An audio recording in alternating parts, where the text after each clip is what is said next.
The students and faculty might be the faces of this institution, but Duel Academy would be nothing without the network of workers who labor every day to keep the school running. Chancellor Samajima does not take their presence for granted. In a school built for war, there can be no bystanders. He encourages every employee to step into the arena. Today, we meet two who answered the call.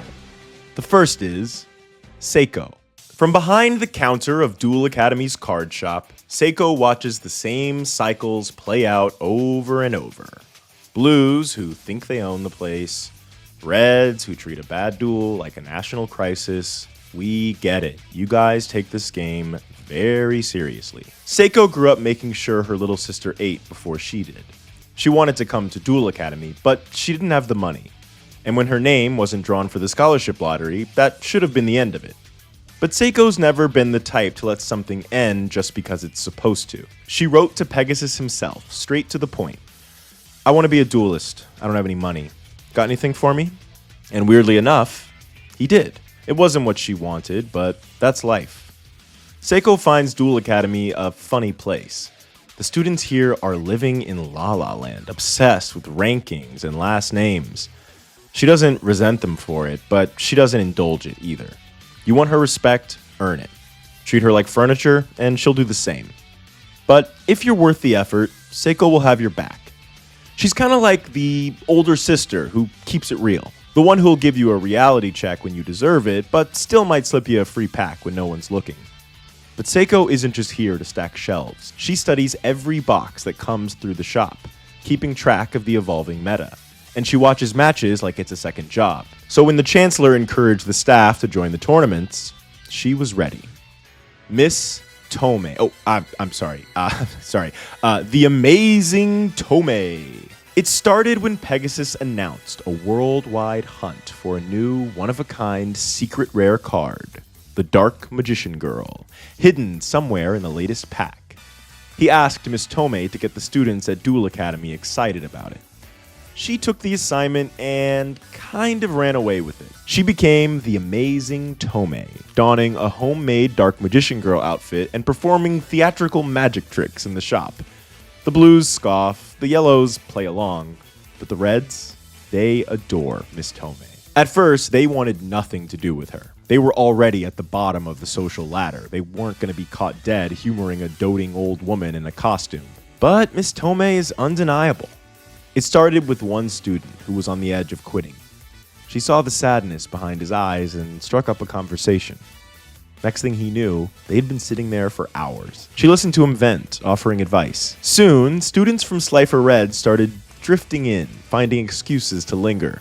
Maybe the old lady really was magic. Miss Tome doesn't play to win today. She hopes to put on a fun show with her deck of magical tricks. There was a time when she wanted to be on stage, dazzling audiences, making the world just a little brighter.